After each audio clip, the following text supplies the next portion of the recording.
Alright, di episode 2 ini gue bakal ngejawab pertanyaan kalian tentang Bang, kenapa OB gue ditembus? Bang, kenapa FVG gue gak di-respect? Bang, kenapa breaker block gue gak di-respect? Bang, kenapa BPR gue gak di-respect? Bang, kenapa PDR gue gak di-respect? Oke? Tapi semua episode ini sangkut pautnya tentang market structure. Kenapa? Karena ya bisa dibilang market structure yang utama, baru kita masuk ke PDA. Paham ya? Oke, gue gak mau di episode 1 ini ada yang nanya tentang Bang, inducement itu apa? High valid itu gimana? Bla bla bla segala macem. Oke, tonton episode 1 dulu baru ke episode 2 karena ini sangkut paut banget. Oke. So, welcome to Technical Analysis Trade Series by gua, Susu Trader, di mana kita masuk ke episode 2. Oke. Jadi di sini kita bakal belajar tentang tipe-tipe PDA. Yang mana aja PDA itu ada berapa banyak, tapi gua bakal ngebahas 2 aja, oke, OB dan FVG. Kenapa? Karena kalau misalnya kalian mengerti OB dan FVG, ya di situ aja sih kombinasi-kombinasi membuat PDA baru. Nanti ya gua bakal jelasin di materi ya next ya. Iya di sini di video ini. Oke, lanjut valid PDA. Gimana kita menentukan valid PDA? Maksudnya PDA mana yang bakal di-respect, OB mana yang bakal di-respect dan OB mana yang nggak bakal di-respect. Oke, di sini juga ada. Kemudian PDA itu apa? Premium Discount Array. Oke, gak mungkin kalian cuma belajar array doang, tapi premium discount zone-nya enggak. Jadi di sini kita bakal belajar tentang premium discount tapi lebih advance lagi. Oke, paham ya? Oke, lanjut aja ke materinya. Alright, oke. PDA yang pertama kali bakal gue bahas ke kalian itu adalah fair value gap. Kenapa? Karena OB lebih enak ngejelasinnya nanti di market langsung. Oke, paham ya? Terus, apa itu fair value gap? Oke, fair value gap biasanya diakibatkan oleh pergerakan harga yang begitu agresif yang meninggalkan gap. Maka namanya fair value gap. Oke, gimana bentuknya? Mungkin kalian udah pernah lihat dan sudah sangat sering ngelihatnya, yaitu ketika lihat di uptrend. Oke, bodo amat mau warna candlenya apa. Oke, ketika di uptrend nih ada 1, 2, 3 candle. Oke, kalian lihat high dari week candle pertama dan low dari candle ketiga. Ini 1, 2, 3 yang ini berarti. Nah, gapnya ini, gap dari sini ke sininya. Nah, ini tuh adalah fair value gap. Nih, ini tuh adalah fair value gap. Oke. Kalau downtrend sama juga, tapi bedanya candle pertama dari atas dong. Jadi low candle pertama dan high. Kalau misalnya tadi uptrend, berarti dari high dari candle pertama. Kalau misalnya downtrend dari low candle kedua, ya ikutin arah aja sih sebenarnya. Terus ya udah tandain aja gap dari sini ke sini. Oke. Ya, gitu ya. Gampang ya. Oke. Sekarang kita lanjut di contoh live marketnya. Oke, di sini bakal gue jelasin melalui live chart. Jadi gue bakal ngejelasin 2 PDR utama dulu, baru gue ke PDR yang lainnya secara singkat. Tapi yang utamanya, yang paling utama lah, yang paling lama. Oke. Nah, di video-video sebelumnya gue menggunakan kalau nggak GBP ya EUR. Di sini kita bakal fokus ke XAU USD. Lanjut ya. Jadi gini, yang pertama tadi yang FVG. Apa tuh FVG? Nah, ini kan FVG nih. Ketika uptrend kayak gini, misalnya ketika uptrend ini ya, sekilas aja kita lihat. Oke, di sini tuh ada FVG nih. 1 candle pertama, oke. Candle kedua, candle ketiga. Oke, di sini bisa kalian lihat kalau uptrend maka mulai dari high candle pertama ke low candle ketiga. Oke. Kayak di sini. Ini langsung gue cepetin aja. Gue tahu kalian pintar lah. Ini, oke. Nah, kalau nggak ada weeknya ya pokoknya di harga body terakhir ya. Terus di mana lagi? Ini. Oke, 1, 2, 3. Oke, 1, 2, 3. Maka ini FVG-nya. Oke. Gimana kalau misalnya downtrend? Kalau downtrend nih, ini kan ke bawah nih. Berarti low candle pertama ke high candle ketiga. Ini, oke, ini juga ada. Nah, oke.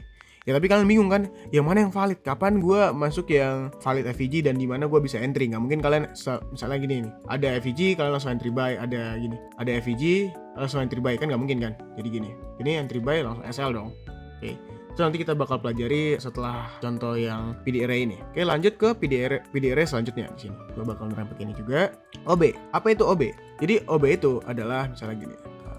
Nah, ini OB.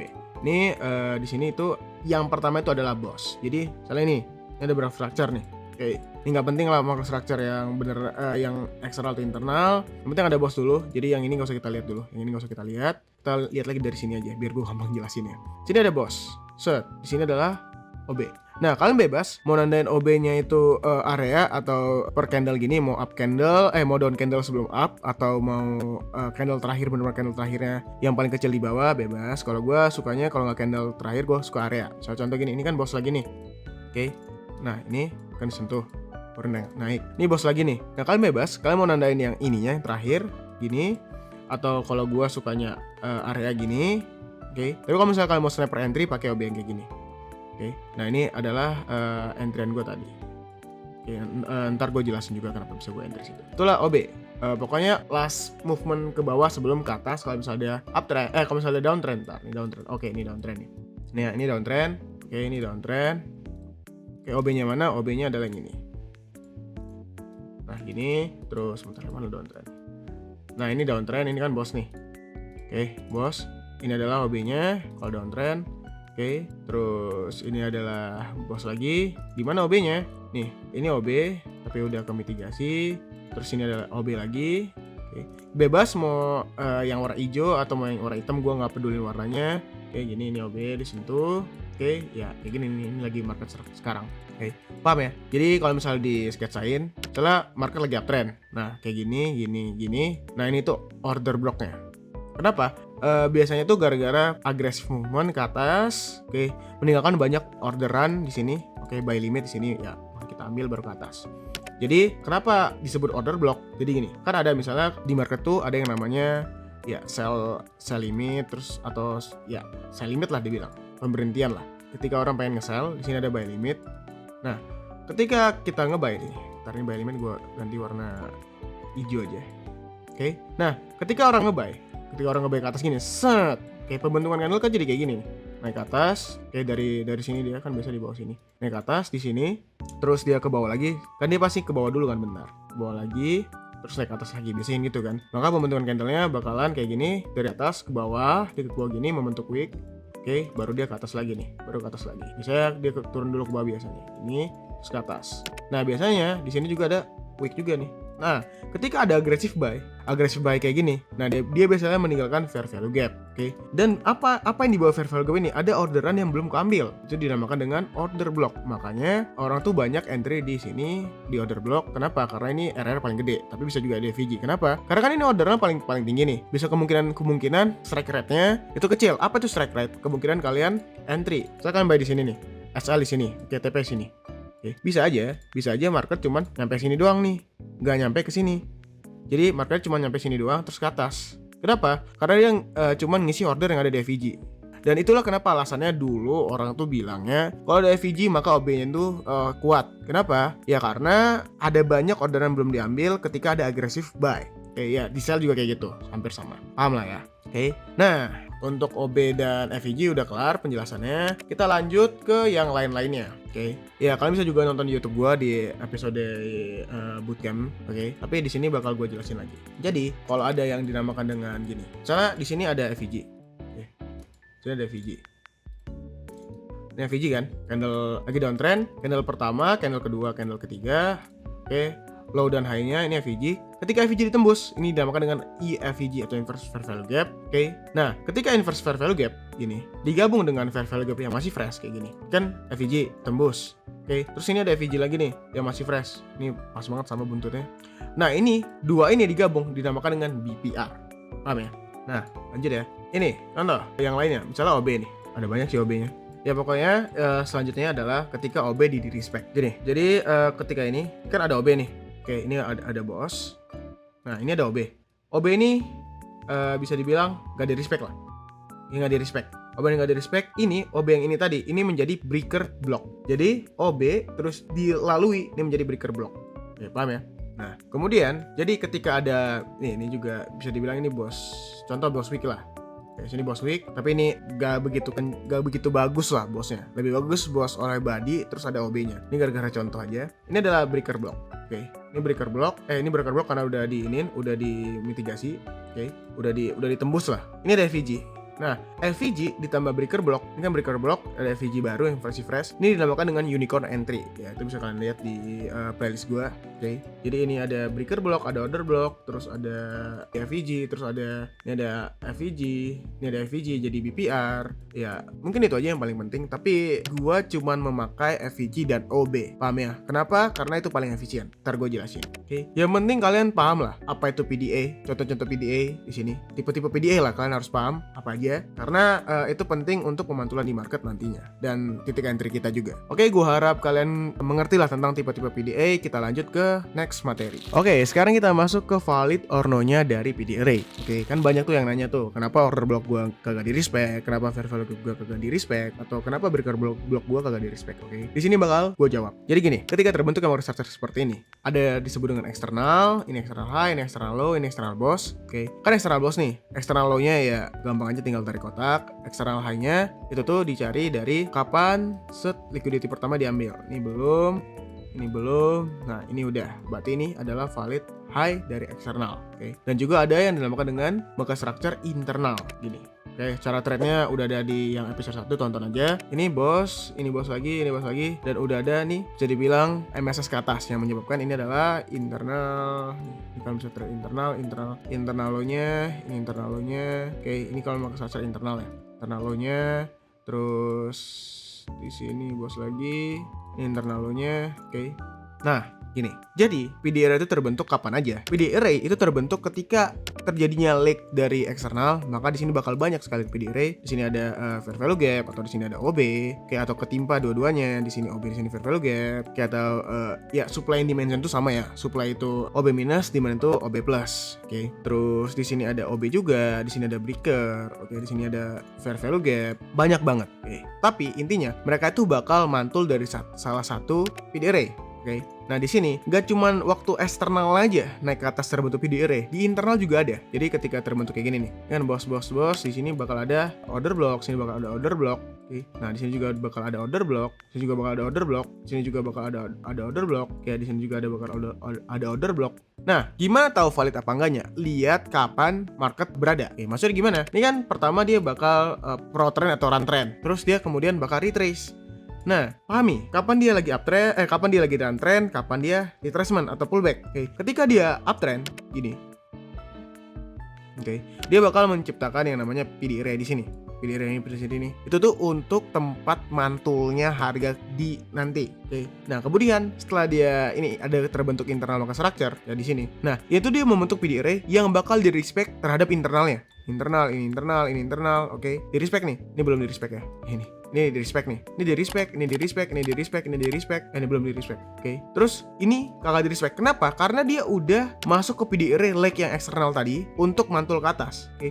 Jadi, setelah dia mantul ke atas kayak gini, setelah dia MSS internal MSS ke atas, ini semua ini gak bakal di-respect, ini gak bakal di-respect lagi, ini bakal ditembus. Oke. Kenapa? Karena ininya udah kelar dia pullback ya, sekarang lagi uptrend, lagi run trend, lanjutkan trend dari market structure eksternal ya. Paham ya di sini ya? Oke, kalau misalnya kalian nggak paham, ulangin lagi apa yang gue bilang, atau ya gue ringkas lah sebentar. Jadi ketika market membentuk eksternal high kayak gini, di dalam satu leg ini terbentuk yang dinamakan dengan ya PD array banyak lah. Sini PD array ada di sini, ya ada di sini juga. Oke. Nah, ini tuh PD array di sebelah kiri itu. Ini tuh untuk tempat mantulnya harga. Tapi, oke, ketika dia retrace ke bawah, dia juga menciptakan PD array.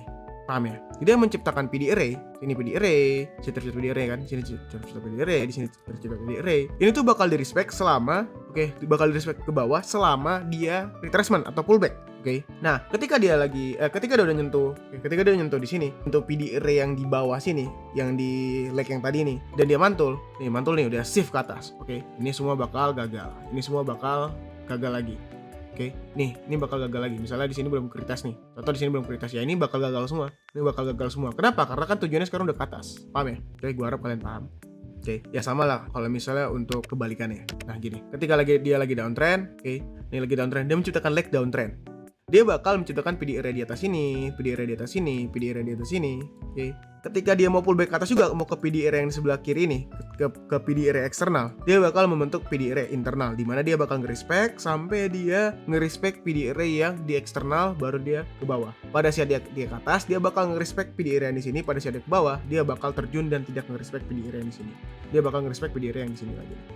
Ya, paham ya? Kayak ini untuk uptrend dan downtrend ya. Jadi dia bukan nge-respect PD array yang di sini lagi, yang terbuat di sini bukan. Dia bakal nge-respect PD array yang terbaru dibuat untuk dia menuju ke atas ini, misalnya ada FVG. Gitu ya. Oke, semoga kalian paham tentang teorinya. Kita lanjut ke live market. Oke, biar sekalian gampang juga karena ini hampir-hampir sama lah. Jadi di sini gue jelasin tentang premium discount zone. Apa itu premium discount zone? Jadi ketika market terbentuk kayak gini nih, oke, kita bisa membelah eksternal low ke eksternal high menjadi dua bagian. Ini premium discount. Oke. Nah, ini tuh adalah 50%-nya. Ya, kalau misalkan lihat Fibonya nih, lihat nih Fibonya nih. Itu 50% ya nih. Ya, ini tuh 50%-nya. Segala sesuatu di atas 50% itu tuh disebut dengan zona premium. Segala sesuatu di bawah itu disebut dengan diskon. Paham ya?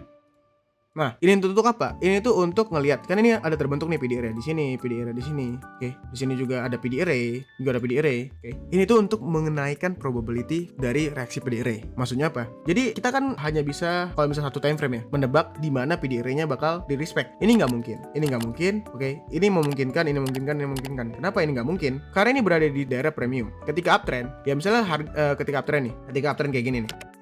Ini kan. Nah, market tuh biasanya mendominasinya gini salah gini, dia ke daerah 50% baru naik lagi, terus ini lagi aku giniin, dia ke daerah 50% baru naik lagi, dia ya bisa kemungkinannya dia nggak sampai 50% baru naik lagi, bisa. Ini bos lagi bisa, tapi biasanya dia ke daerah 50% dulu, ke bawah 50%, ke daerah sini dulu, ke daerah diskon kalau misal uptrend, kalau downtrend ke daerah premium dulu, baru dia melanjutkan kenaikannya atau ya melanjutkan trennya. Paham ya? Dan gak cuma di eksternal, di internalnya juga bakal terbentuk yang dinamakan dengan premium diskon.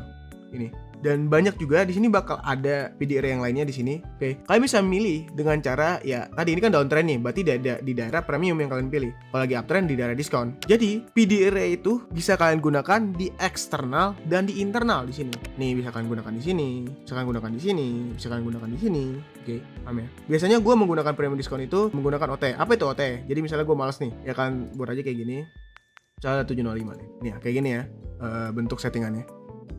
Ini misalnya gue malas nih nyari PD array-nya, gue tinggal tandanya 705, gue SL 705, SL di sini ya TP 1 banding, bebas minimal 1/2, tapi gue biasanya 1/3. Biasanya 1/3. Nah gitu. Nggak deh, gue bercanda. Biasanya gue 1 banding banyak. Tapi yang gue ajarin adalah 1/3. Kenapa? Konsisten tuh lebih bagus daripada lu tamak ya. Ini untuk premium dan diskon zone teori. Semoga kalian paham. Ya singkat aja karena gue udah sering banget menjelaskan tentang ini. Oke, kita lanjut ke teorinya di live market. Oke, selanjutnya adalah menentukan valid dari PDA. Jadi ini udah gue mapping market structure-nya. Kalau misalkan belum mengerti tentang market structure, silakan tonton episode 1 dulu. Seperti biasa, kita mulai mapping dari jam 8, kiri yang gak usah dilihat. Kita mapping dari internal baru masuk ke eksternalnya. Oke, yang pertama kita lihat di sini ya. Di sini ya ini bakal nge-retest dari yang sebelah kirinya, tapi ya udah. Ini bos pertama. Oke, ini belum ada tanda-tanda lah. Ini bos pertama, terus di sini bos lagi nih. Nah, di sini bos lagi. Nah kebetulan di sini gue ngambil trade hari ini dari mana, dari sini tapi BEP, jadi nggak gue tunjukin karena jelek. Nih di sini, kita ngambil buy misalnya, ngambil buy di sini, asal di sini TP ya 1 banding banyak lah. Tadi gue target time frame-nya. Oh ya, next episode kita bakalan lanjut ke multi time frame. Kan di sini ada PDA, di sini juga ada PDA. Terus ya ini lah. Terus kalian pilih nih, sini. Nah, ini kedua-duanya di bawah di 0,5 atau di yang di bawah 0,5. Tapi kalau misalnya kita ngambil buy dari sini kan RR kecil, makanya gue ngambilnya di sini. Paham lah ya. So ini bos, bos. Dia nge-respect yang mana? Dia nge-respect ya bebas, dia mau pilih yang ini kan ada juga nih, ini ada FVG. Di sini ada FVG tapi udah di retest. Di sini juga ada, bisa dibilang ini daerah inilah. Nih dari sini ke sini ada daerah inilah. Nah, daerah sini tuh daerah demand, atau OB-nya di sini. Dia nge-retest terus ke atas. Nih, di sini kan ada banyak nih, ada value gap. Lihat di sini, set yang mana yang di respect, di bawah yang 0,5 tentu aja. Misalnya kalian mau ngambil di sini. Ya kalau misalkan malas tentuin PDA, tarik aja Fibo 705 entry di sini, SL di sini, TP 1 banding bebas. Ini bakal kena juga. Nah, cara kalian entry, cara kalian entry by market, antara misalnya gini, sini bos nih, sini kan bos. Nah, kalian tarik Fibo nih, sini. Ya, ini kenapa MSS lagi nih? Bos. Oh ya benar. Oh dari sini MSS balik. Kalian tarik Fibo nih. Di sini kan ada PD array. Paham ya? Ini ada PD array. Terus di sini ada PD array lagi. Nah, sama di misalnya kalian mau narik sini 62 nih. Ya kalian bebas kalau mau enter di sini, asal di sini juga nggak kena. Setiap kali ada ketemu bos, ingat cancel order. Short bos, di sini bosnya ke atas. Misalnya kalian mau enter di sini, kalian bakal SL.